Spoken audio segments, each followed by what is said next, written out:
पर्वत कहता शीश उठाकर तुम भी ऊंचे बन जाओ, सागर कहता है लहरा कर मन में गहराई लाओ।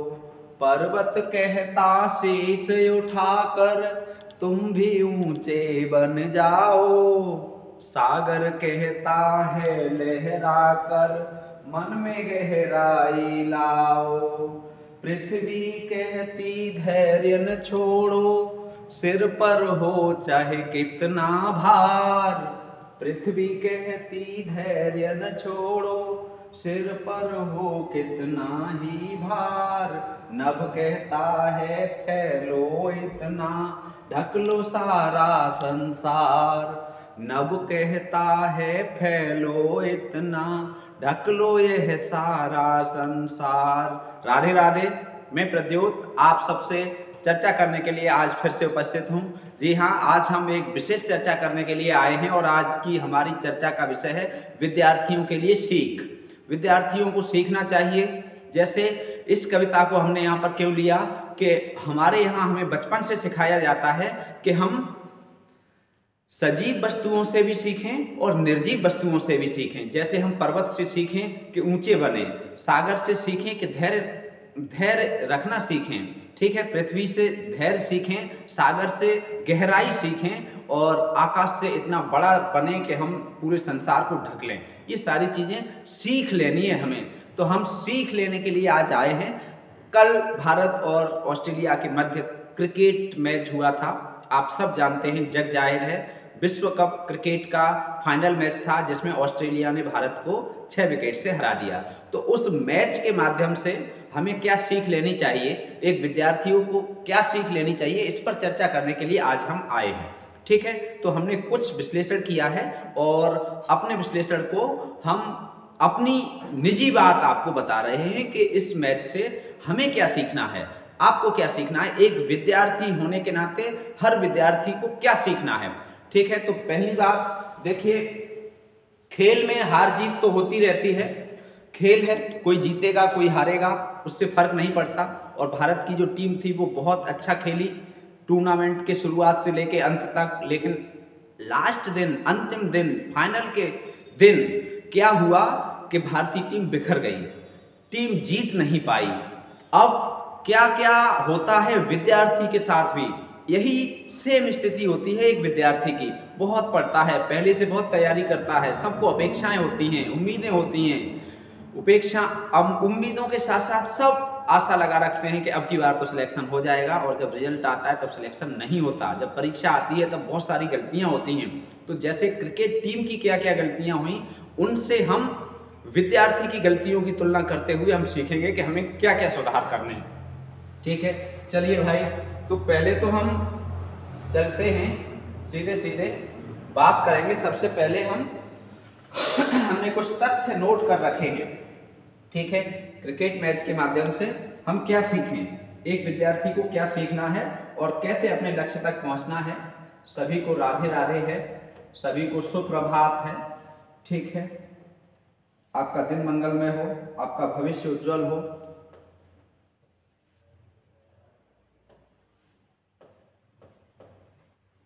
चलिए भाई, अब देखो, कुछ घटनाएं हुई खेल के मैदान में, उन घटनाओं को हम जोड़ेंगे लक्ष्य के साथ। ठीक है, देखिए पहली घटना क्या है, टॉस। ये देखो टॉस है, ये जीता ऑस्ट्रेलिया ने। किसने जीता? ऑस्ट्रेलिया ने।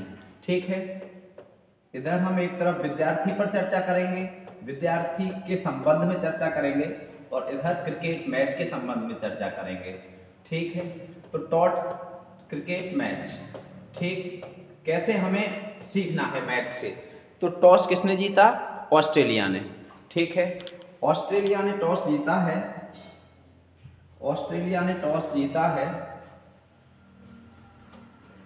तो पहले क्या किया? क्रिकेट मैच, देखो जो ये टॉस की स्थिति है ना, टॉस की स्थिति, ये है भाग्य। कल कुछ विश्लेषक ये कह रहे थे कि भाग्य साथ नहीं दिया। ये भाग्य की स्थिति है, ये पूर्व जन्म की स्थिति है। और कल ये भी कहा गया कि जो टॉस जीतेगा वही मैच जीतेगा, और टॉस जीतो मैच जीतो ऐसी स्थिति थी। तो टॉस का मतलब क्या है? भाग्य। भाग्य का मतलब क्या है? पूर्व कर्म, ठीक है, पूर्व कर्म, पूर्व ज्ञान। ये हमारा परीक्षा में या हमारी सफलता में बहुत महत्वपूर्ण भूमिका निभाता है, ठीक है। तो यदि आपका पूर्व ज्ञान अच्छा है, पूर्व कर्म अच्छे हैं और भाग्य अच्छा है, तो ये आप टॉस आप जीत सकते हैं, ठीक है। ये टीम इंडिया इस टॉस को हारी और ऑस्ट्रेलिया इस टॉस को जीती और वो मैच को जीत गई। दूसरी स्थिति क्या हुई? दूसरी कंडीशन बनती है निर्णय लेने की, ठीक है। टॉस होने के बाद क्या होता है? निर्णय लिया किसने? ऑस्ट्रेलिया के कप्तान ने कि पहले फील्डिंग करेंगे। तो हमें भी उचित समय पर उचित निर्णय लेना है। ये विद्यार्थी के लिए सीख क्या है? उचित समय पर उचित निर्णय लेना है। और ये यदि ऐसा नहीं करते हैं आप तो फिर क्या होगा? आप सफलता से दूर हो जाएंगे। उचित समय पर सही निर्णय। निर्णय क्या? कौन सी पुस्तक पढ़नी है, कौन से सर से पढ़ना है, कौन से यूट्यूब चैनल से पढ़ना है, कितना पढ़ना है, कहाँ पढ़ना है, कौन से कोचिंग संस्थान में पढ़ना है, ठीक है, कौन से विषय को पढ़ना है, कौन सी नौकरी के लिए तैयारी करनी है। यदि आप नौकरी का निर्णय नहीं कर पा रहे हैं तो जब उचित समय है तब आप उचित निर्णय नहीं ले पा रहे तो सीधे सीधे आप सफलता से दूर हो जाएंगे, ठीक है। इससे हमें ये सीख मिलती है और इन्होंने निर्णय सही लिया और उनका निर्णय सही साबित हुआ। तीसरी बात क्या होती है? देखो, शुरुआत क्या हुआ? ऑस्ट्रेलिया ने बहुत अच्छी शुरुआत की। क्या हुआ? क्रिकेट मैच में शुरुआत से लेके अंत तक क्या होता है? विद्यार्थी शुरुआत तो अच्छी करते हैं और फिर धीरे धीरे क्या होता है? धीरे धीरे वो शुरुआत उनकी रह नहीं पाती। जैसे भारतीय क्रिकेट टीम ने शुरुआत तो अच्छी की थी, बहुत अच्छे मैच, बहुत अच्छा खेल रहे थे, 10 ओवर में 80 रन हो गए थे, लेकिन अंत तक वो शुरुआत को नहीं बना पाए। यही होता है विद्यार्थी के साथ। विद्यार्थी पढ़ाई शुरू करता है तब तो बहुत अच्छे से करता है कि बहुत अच्छे पढ़ेंगे, 8 घंटे 10 घंटे पढ़ेगा। शुरुआत से अंत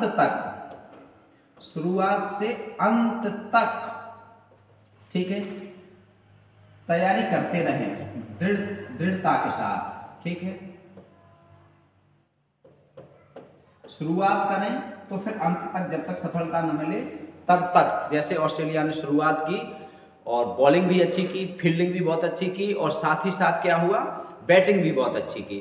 तो शुरू से लेकर अंत तक विद्यार्थी को ये सीख मिलती है कि हम अपनी शुरुआत बहुत अच्छी करें और शुरू से लेकर अंत तक हम अपनी तैयारी निरंतर जारी रखें। केवल शुरुआत ही अच्छी नहीं होनी चाहिए, अंत भी अच्छा होना चाहिए, शुरू से अंत तक। अगला क्या है? देखो, सभी क्षेत्रों में अच्छा प्रदर्शन किया। किसने? ऑस्ट्रेलिया की टीम ने। जैसे बॉलिंग भी बहुत अच्छी की, फील्डिंग भी बहुत अच्छी की, कैच भी बहुत अच्छे पकड़े और बैटिंग भी बहुत अच्छी की। ऐसे ही एक विद्यार्थी को सभी क्षेत्र, जैसे आप हिंदी के विद्यार्थी हैं तो आपको हिंदी साहित्य अच्छे से तैयार करना है। सभी क्षेत्र जब तक आपके मजबूत नहीं होंगे तब तक आप सफलता तक नहीं पहुंचेंगे। जैसे सभी क्षेत्र, हिंदी साहित्य, हिंदी व्याकरण, ठीक है, व्याकरण, ठीक, और हिंदी व्याकरण के साथ साथ आपका जो दूसरा संस्कृत का पार्ट है तो वो भी आपका तैयार होना चाहिए, या आपका काव्य शास्त्र है वो भी आपका तैयार होना चाहिए। कहने का मतलब ये है, पाठ्यक्रम में जितने विषय हैं या पाठ्यक्रम में जितने भाग हैं उन सभी क्षेत्रों को मजबूत करोगे तभी सफल होगे। यदि एक क्षेत्र में, यदि जैसे इनकी बैटिंग अच्छी होती या बॉलिंग अच्छी होती या फील्डिंग अच्छी होती, कोई एक क्षेत्र अच्छा होता और अन्य क्षेत्रों में कमजोरी होती तो क्या होता? हार जाते। एक बार 3 विकेट इंडिया ने लिए लेकिन फिर भी क्या हुआ? उन्होंने धैर्य के साथ, तो धैर्य बहुत जरूरी है। क्या बहुत जरूरी है? धैर्य। जब ऑस्ट्रेलिया के 3 विकेट गिरे 46 रन पर तो ये कहा गया कि अब तो भारत मैच में वापस आ गया, लेकिन उन्होंने धैर्य से फिर खेला और फिर अंत तक जीत तक पहुंचे। तो कठिन परिस्थितियों में हर विद्यार्थी को धैर्य रखना है, ठीक है, धैर्य रखना है, ठीक। देखो, एक एक टॉपिक आपके साथ आपकी सफलता के लिए बहुत जरूरी है, ठीक है। अब देखो, दबाव में नहीं, ठीक है, ऑस्ट्रेलिया पर कोई दबाव नहीं था। और भारतीय टीम पर दबाव था। दबाव में जो आएगा विद्यार्थी वो परीक्षा में असफल हो जाएगा, दबाव में असफलता मिलती है। ठीक है, क्या होता है, भारतीय प्रशंसक 1,30,000 प्रशंसक बैठे हुए थे वहां पर। ठीक है, उनका दबाव था कि भारतीय टीम जीते, प्रेशर था, प्रेशर होता है। ऐसे ही आपके ऊपर भी प्रेशर है, किनका, माता का, पिता का, समाज का, रिश्तेदारों का, मिलने वालों का, कि आप जीतेंगे, आप सफल होंगे।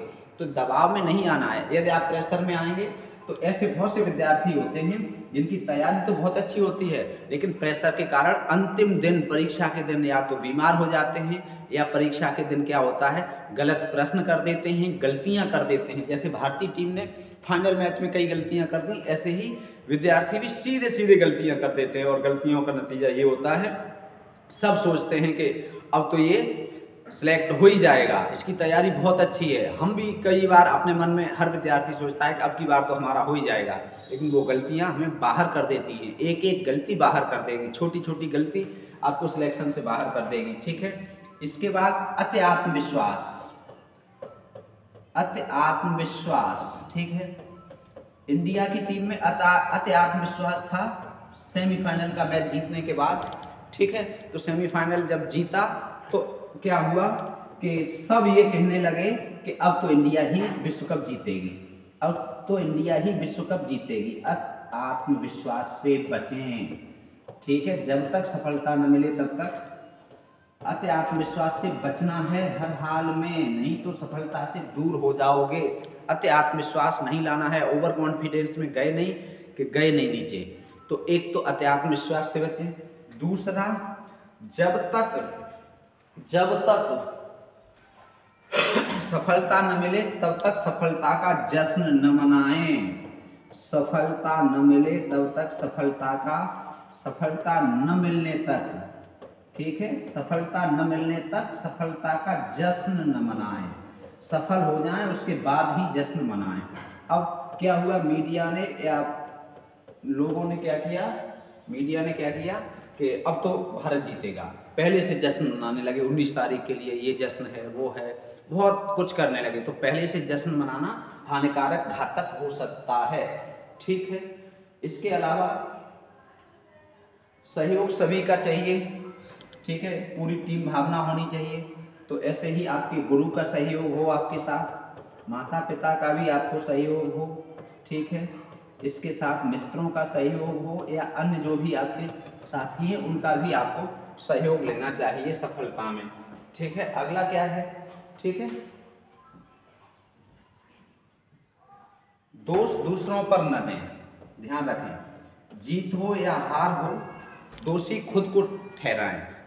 असफल होते हैं तो मेरी कमी रही, मैं असफल हो गया, और सफल होते हैं तो मैंने अच्छा किया, मैं सफल हुआ। पूरी टीम भावना, अपने साथियों को, गुरुजनों को, माता पिता को भी उसका भागीदार बनाएं। ठीक है, और जब तक सफलता न मिले तब तक सफलता का जश्न मनाएं। और अंत में इस बात को ध्यान रखें, होए वही जो राम रच राखा, अर्थात ईश्वर ने जो लिख रखा है, विधाता ने जो लिख रखा है वही होता है। इसलिए कर्मण्येवाधिकारस्ते मा फलेषु कदाचन, कर्म करो और फल की इच्छा मत करो। फल की इच्छा होने पर ही क्या होता है, बुरा लगता है। अब सब 1,30,000 बैठे हुए थे, पूरा देश लगा हुआ था, कोई मोबाइल में लगा था, कोई टीवी पर लगा था, जीतेंगे जीतेंगे, सबकी निगाहें 19 तारीख के फाइनल मैच पर थीं। क्या हुआ, निराशा लगी। और यदि इतना सब कुछ न होता तो सुख और दुख, कल के मैच में अंत में हमने देखा एक खिलाड़ी, भारत का खिलाड़ी हार की वजह से रोया और ऑस्ट्रेलिया का खिलाड़ी जीत की वजह से रोया। ठीक है, आंसू दोनों की आंखों में थे, लेकिन उनका बस अंतर था, अंतर का एक था सफलता और असफलता का, सुख और दुख का। तो इस चीज़ से आप सीख लें, इस मैच से सीख लें। ठीक है, और ध्यान रखें, उठो पढ़ो और इतना पढ़ो कि एवरेस्ट जैसा लक्ष्य रेत का टीला लगने लगे। दादी के दुलार के लिए पढ़ना है, दादाजी की पगड़ी के लिए पढ़ना है, माँ के अरमानों के लिए पढ़ना है, पिता के सपनों के लिए पढ़ना है, अपने लिए पढ़ना है, अपने बच्चों के लिए पढ़ना है, समाज के लिए पढ़ना है, इस दुनिया के लिए पढ़ना है।